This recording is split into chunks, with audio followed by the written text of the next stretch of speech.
He awoke to the huge, insect-like creatures looming over his bed, and screamed his lungs out. They hastily left the room, and he stayed up all night, shaking and wondering if it had been a dream. The next morning, there was a tap on the door. Gathering his courage, he opened it to see one of them gently place a plate filled with fried breakfast on the floor, then retreat to a safe distance. Bewildered, he accepted the gift. The creatures chittered excitedly. This happened every day for weeks. At first, he was worried they were fattening him up, but after a particularly greasy breakfast left him clutching his chest from heartburn, they were replaced with fresh fruit. As well as cooking, they poured hot steamy baths for him, and even tucked him in when he went to bed. It was bizarre. One night, he awoke to gunshots and screaming. He raced downstairs to find a decapitated burglar being devoured by the insects. He was sickened, but disposed of the remains as best he could. He knew they had just been protecting him. One morning the creatures wouldn't let him leave his room. He lay down, confused but trusting, as they ushered him back into bed. Whatever their motives, they weren't going to hurt him. Hours later, a burning pain spread throughout his body.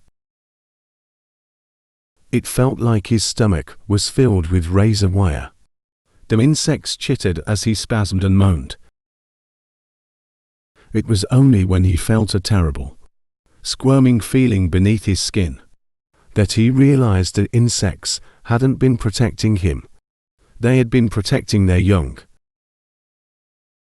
Everyone loves the first day of school, right? New year, new classes, new friends.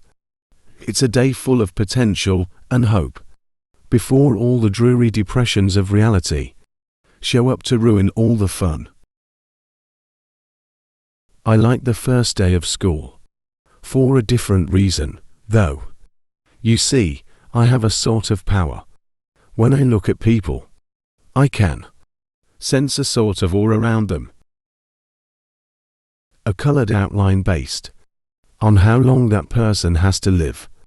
Most everyone I meet around my age is surrounded by a solid green hue, which means they have plenty of time left. A fair amount of them have a yellow-orangish tinge to their auras, which tends to mean a car crash or some other tragedy. Anything that takes people before their time, as they say. The real fun is when the auras venture into the red end of the spectrum, though. Every now and again I'll see someone who's basically a walking stoplight. Those are the ones who get murdered or kill themselves.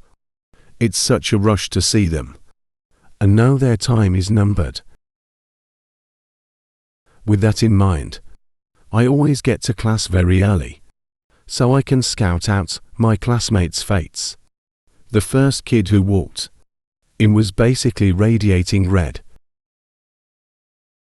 I chuckled to myself. "Too damn bad, bro." But as people kept walking in, they all had the same intense glow. I finally caught a glimpse of my rose-tinted reflection in the window, but I was too stunned to move. Our professor stepped in and locked the door, his aura a sickening shade of green.